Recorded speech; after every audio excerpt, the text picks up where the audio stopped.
તો 2025માં ભારત દુનિયામાં ક્યાં ઊભું છે?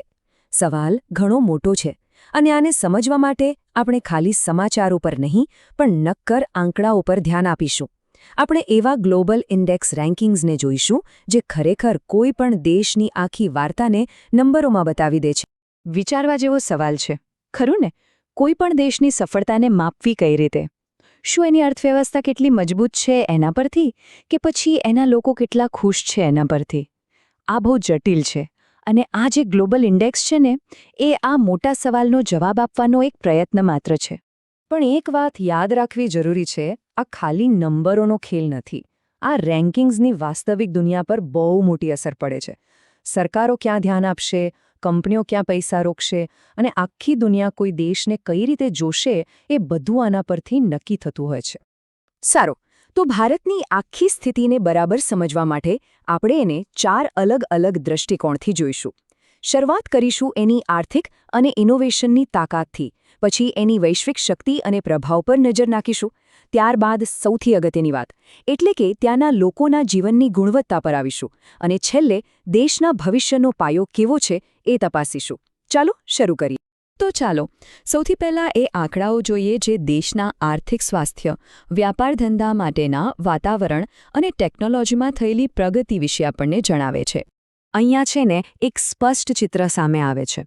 ભારતનું ધ્યાન ભવિષ્ય પર છે. જુઓ, ગ્લોબલ ઇનોવેશન અને ઇન્ટેલેક્ચ્યુઅલ પ્રોપર્ટી બંનેમાં 38મું સ્થાન એ બતાવે છે કે દેશ નવીનતા પર કેટલો ભાર મૂકી રહ્યો છે. અને સૌથી ખાસ વાત, ફ્યુચર સ્કિલ્સમાં 25મું સ્થાન. એનો મતલબ કે ભારત આવતીકાલના પડકારો માટે તૈયારી કરી રહ્યું છે. કહી શકાય કે આ એક મજબૂત શરૂઆત છે. સારું, હવે એ જોઈએ કે ભારત દુનિયામાં પોતાની શક્તિ અને પ્રભાવનો ઉપયોગ કઈ રીતે કરે છે. આમાં સૈન્ય તાકાતથી માંડી એની સાંસ્કૃતિક ઓળખ સુધી બધી જ બાબતો આવી જાય છે. અહીંયા શક્તિની 2 એકદમ અલગ અલગ વાર્તાઓ જોવા મળે છે. એક તરફ છે ભારતની હાર્ડ પાવર, એટલે કે એની સેના. ગ્લોબલ ફાયર પાવર ઇન્ડેક્સ પ્રમાણે ભારત પાસે દુનિયાની 4થી સૌથી શક્તિશાળી સેના છે. પણ બીજી તરફ છે સોફ્ટ પાવર, એટલે કે એનો સાંસ્કૃતિક અને કૂટનીતિક પ્રભાવ. અને એમાં ભારત 30મા સ્થાને છે. આ બતાવે છે કે સૈન્ય તાકાત હોવી એ એક વાત છે અને દુનિયા પર પ્રભાવ પાડવો એ બિલકુલ અલગ વાત છે. આ 50મો રેન્ક આવે છે હેનલી પાસપોર્ટ ઇન્ડેક્સમાંથી. એ બતાવે છે કે ભારતીય પાસપોર્ટ કેટલો મજબૂત છે. મતલબ કે ભારતના નાગરિકો કેટલા દેશોમાં વિઝા વગર ફરી શકે છે.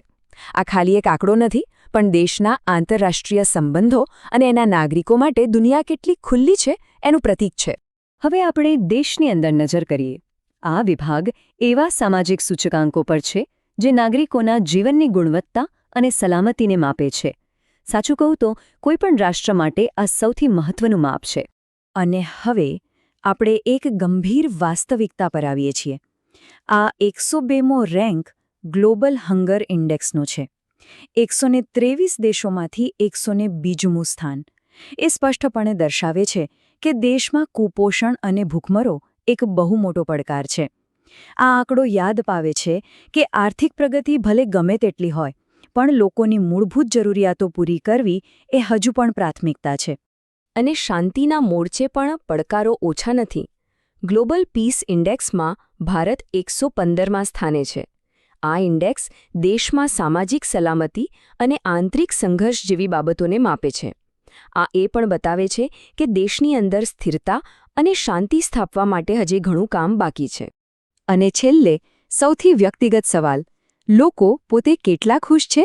વર્લ્ડ હેપીનેસ રિપોર્ટ મુજબ 147 દેશોમાંથી ભારત 118મા સ્થાને છે. આ રેન્ક સીધો લોકોના પોતાના અનુભવો પર આધારિત છે. આ બધા આંકડા ભેગા મળીને લોકોના જીવનની ગુણવત્તાનું એક જટિલ ચિત્ર રજૂ કરે છે.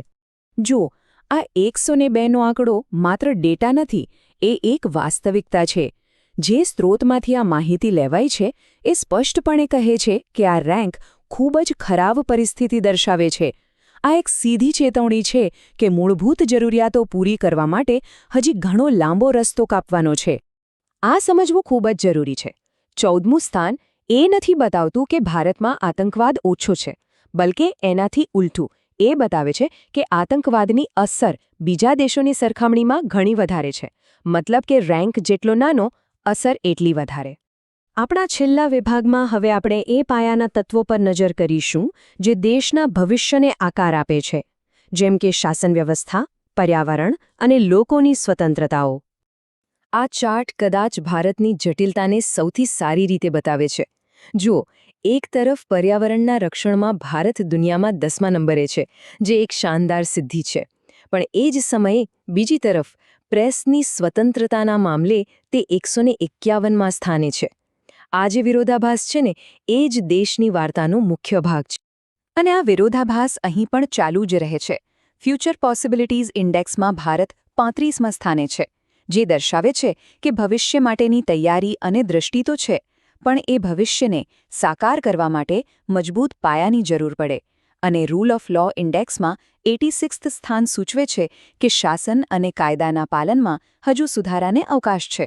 તો જ્યારે આપણે આ બધા જ આંકડાઓને એકસાથે મૂકીને જોઈએ, ત્યારે એક વાત એકદમ સાફ થઈ જાય છે: ભારત એક એવો દેશ છે જ્યાં જબરદસ્ત શક્તિઓ અને ગંભીર પડકારો બંને એકસાથે જોવા મળે છે.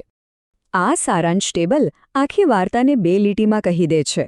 દુનિયાના મંચ પર ભારત સૈન્ય શક્તિમાં ટોચ પર છે, પણ પ્રેસની સ્વતંત્રતામાં ઘણું પાછળ છે. અને દેશના લોકો માટે એ ભવિષ્યની કુશળતા માટે તૈયારી કરી રહ્યું છે, પણ સાથે સાથે ભૂખમરા જેવા પાયાના પડકારોનો પણ સામનો કરી રહ્યું છે. છેવટે, આ બધા આંકડાઓ એક સાધન છે જે આપણને વાસ્તવિકતા સમજવામાં મદદ કરે છે, પણ એ સંપૂર્ણ વાર્તા નથી. આ નંબરો આપણને વિચારવા પર મજબૂર કરે છે, પણ કોઈ પણ દેશની સાચી ઓળખ તો તેના લોકો, તેની સંસ્કૃતિ અને તેની ક્યારે હાર ન માનવાની ભાવનામાં જ રહેલી હોય છે.